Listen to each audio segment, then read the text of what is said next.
The fact is that Paul Kagame is widely viewed in Africa as a Western neoliberal puppet who has essentially turned Rwanda into a colony of the IMF, a colony of Western investors. And he has achieved that. He has achieved the colonization of Rwanda to the IMF and to Western investors through severe suppression of democracy.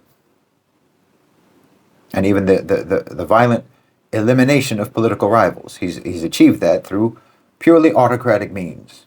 The fact is that under Kagame, Rwanda has backed the M23 rebels in the Democratic Republic of Congo, and that the violence that they have caused has dramatically benefited those very same Western investors and multinationals who have colonized Rwanda, and for whom Kagame has collaborated with the colonization of Rwanda, has allowed them, much cheaper and much easier access to Congo's minerals through illegal mining, artisanal mining, smuggling, and so forth.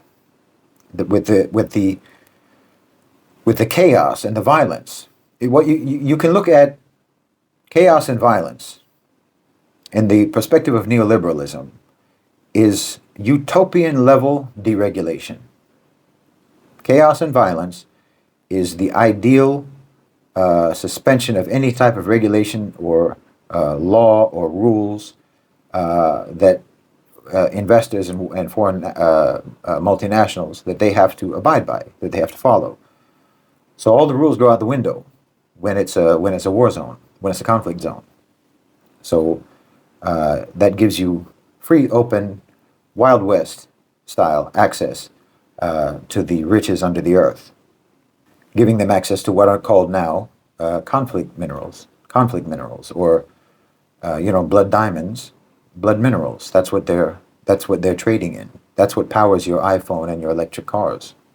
And in fact, since the resurgence of violence in the DRC, with the M23 rebels backed by Rwanda and the Kagame regime, mineral exports from the DRC have increased between 15 and 20%.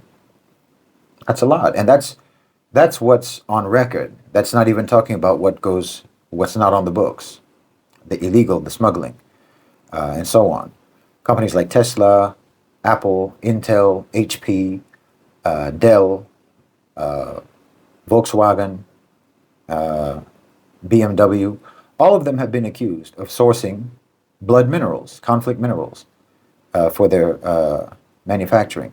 The fact is that Kagame has basically run Rwanda according to IMF dictates, structural adjustment reforms, neoliberal macroeconomic recommendations, and so on. He's hollowing out the public sector and privatizing all state assets, state enterprises, and so forth. He's privatizing them, selling them off to Western foreign multinationals. I mean, one of his top advisors is a former World Bank official, and BlackRock, the largest asset management firm in the world, has partnered with Rwanda's sovereign wealth fund to manage a portion of their portfolio, and BlackRock invested something like $50 million to run infrastructure projects in Rwanda. So they're buying that country. So of course the agenda of the narrative is to obscure all of this, is to obscure the reality that Paul Kagame is a Western colonizer collaborator who has sold his country to BlackRock and to the IMF and to Western private sector power, while also allegedly, with evidence, supporting the M23 rebels to spread violence and chaos and anarchy and atrocities in the DRC for the benefit of those same Western private sector powers. But the narrative is to obscure the reality of Paul Kagame and his regime and their collaboration with colonization and their undermining of their own sovereignty, Rwanda's own economic sovereignty, as well as undermining the sovereignty of their neighbors and the stability of their neighbors. We're supposed to see any Western client tyrant as a hero of democracy, as an icon of progress, an icon of development and stability, who's steering his nation in the right direction. So you see how if you're getting your news from CNN, you have no idea what's going on in the world. You really have no idea. They're not going to tell you all of this. And that's part of what the narrative is about. The narrative is specifically for the purpose of ensuring that you don't get real information, that you only get fake information, so that you never understand the world. They take some elements of fact. This is why you have to first, when you're reading an article, you have to first identify what's the actual information in the article. Very often, it will be just a few sentences in the body of an entire article. There will maybe be just a few sentences that are actual information. And then you have to identify what's narrative, which is going to be most of the article. And then you have to identify what's the agenda of that narrative. And then try to understand what's the meaning of all of that. So like here, the meaning of all of this to me is that the West is losing power in Africa. And so they have to hype up one of the few remaining puppet client regimes that they have, which is Rwanda.